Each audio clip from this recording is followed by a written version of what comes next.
We are about 1 week away from Apple's September 9th event, and while there's been plenty of hype placed around the new iPhone 16, I'm also getting excited for another product that Apple is getting ready to show off at this event, the Apple Watch Series 10, because for years we have heard rumors about a 10th anniversary edition of the Apple Watch that may end up being the biggest redesign of the Apple Watch since the original one launched 10 years ago.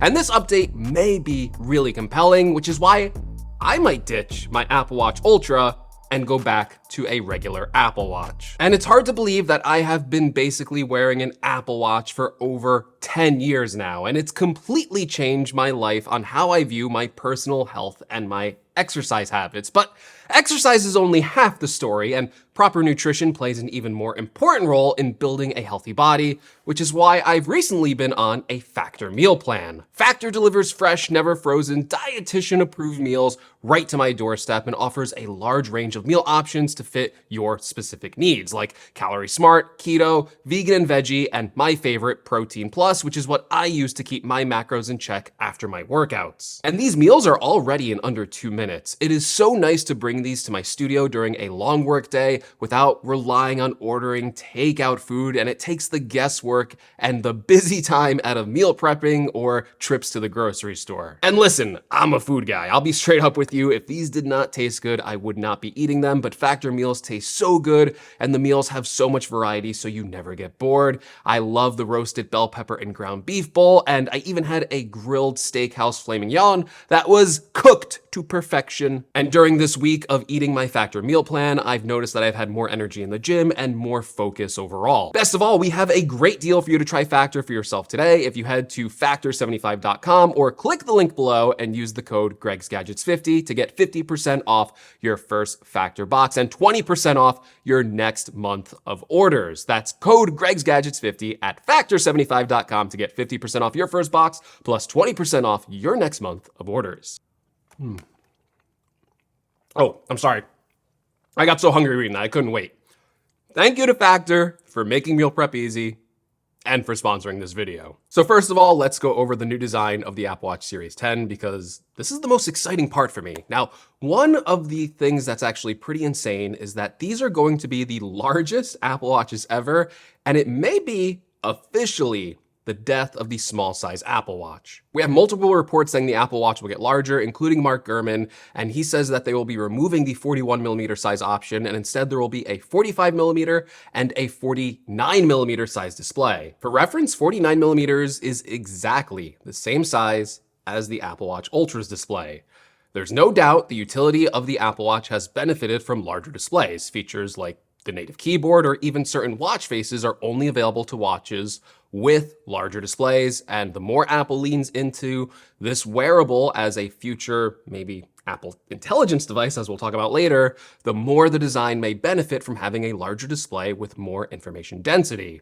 It's partly one of the reasons I may think about ditching my Ultra is because I continued to pick the Apple Watch Ultra over the regular Apple Watch models because I liked having that larger display. But this next rumor has me more excited because it's combining the things I love about my Apple Watch Ultra with an even better design. That's because there's also rumors that the Apple Watch Series 10 is going to be even thinner than the Series 9 model, and apparently Apple has been really inspired by this iPad Pro design that they did recently where they made it thin, and apparently they're trying to do that to the entire lineup of their products. And I believe this focus on being thinner is one of the reasons why they're kind of brave enough to put in these larger displays and get rid of the smaller model. I believe they probably have the weight and thinness down enough on the regular models to offset that larger size display. So even though the physical screen sizes are getting larger, the watch should still fit really comfortably on the wrist and not bulge out as much as it does, say, even the current Apple Watch we have now, and especially the Apple Watch Ultra. One way Apple might be doing this is by switching to a new magnetic band system that would remove the current mechanism that the Apple Watches have right now for connecting the band, and instead the bands would be connected via a magnetic system. This is one of the design elements that could allow them to shave off that extra thickness on the watch and allow for even more space saving inside the Apple Watch to fit more components. Of course, this could also lead to some problems, right? That is that older watch bands might not be compatible with the Apple Watch Series 10. And we're talking about 10 years of watch bands. That could be a real sore point for people that have a large collection. However, this magnetic band system has been a little shaky in the rumor department, with some leaks saying it might be pushed to next year, but I feel like if this is going to be the 10th anniversary of the Apple Watch, it really makes sense to push for this bolder design, and if you're going to change how the band system works, to make a better design, now is the time to do it. Let me know though, what do you think though? Should Apple get rid of the current band system if it means they can make an even thinner watch and improve the design? Or do you think they should focus on keeping band compatibility because that's more important than making a new Apple Watch design? Now, besides the new larger display and possibly thinner design, the Apple Watch Series 10 also has possibly a surprise update that I wasn't really expecting this year, and that is a new S10 chip with a performance upgrade. This is one of the rare Apple products that doesn't get a performance upgrade every year. In fact, the S6, S7, and S8 chip on the previous Apple Watch models all had the same exact performance, and we didn't get a performance jump until last year's S9 chip. That's partly why I was not expecting any sort of performance upgrade to the Series 10 this year, but the more I think about it, the more it makes sense to focus on upgrading chip performance, and that is for one very important feature that I think will really change the capabilities and what we expect our Apple Watches to do, and that is Apple Intelligence. Think about it. We have seen a lot of devices over the past year try and come out that would be a dedicated AI hardware product. Products like the Rabbit R1 or the Humane AI Pin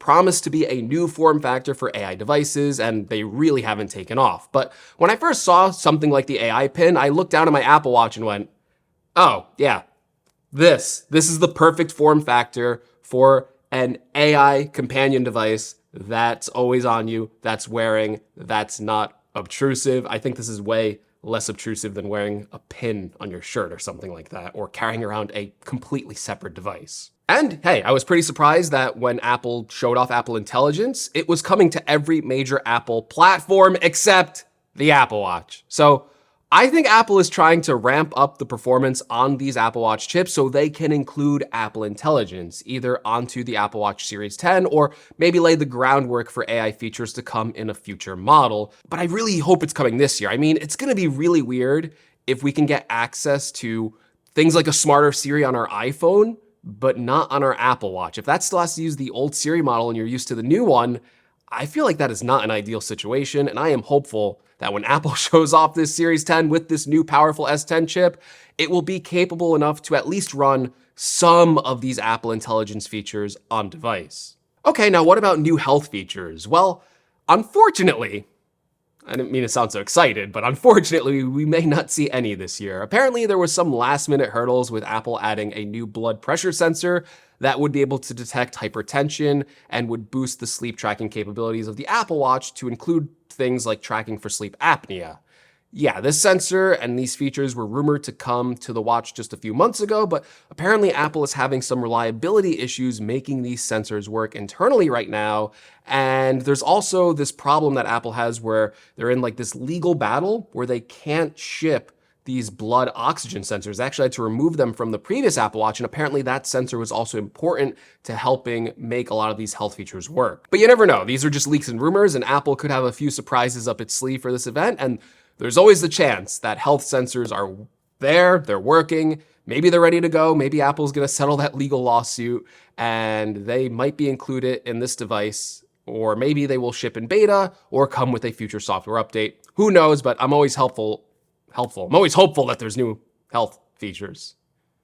Always hopeful. Now, of course, Apple will also be releasing a new Apple Watch Ultra 3, but one of the reasons I'm more excited for the Series 10 is because it seems like the updates to the Ultra are really just internal updates, things like a processor change or some slight internal changes. There's no rumors of the Ultra getting a new design. So yeah, while it'll still continue to be a good Apple Watch, it'll still have the longest battery life, and honestly, that's my favorite feature about my Apple Watch Ultra, the battery life. That's probably the thing that'd be hardest to give up.